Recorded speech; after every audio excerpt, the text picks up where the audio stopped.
You are now watching a Lucky Penny Shop product feature. Welcome to Lucky Penny Shop.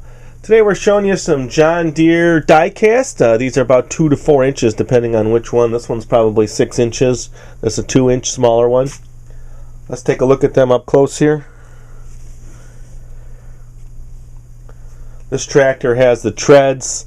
They move in unison here, pretty cool.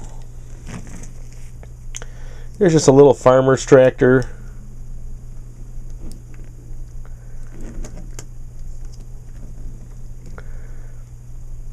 Not sure exactly which one this is, but it's pretty cool. Some kind of spreader maybe. This larger one here. Really neat with all the tires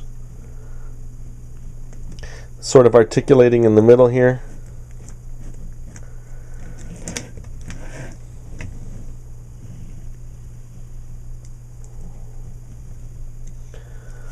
There you go. There's some John Deere die-cast farming vehicles, tractors.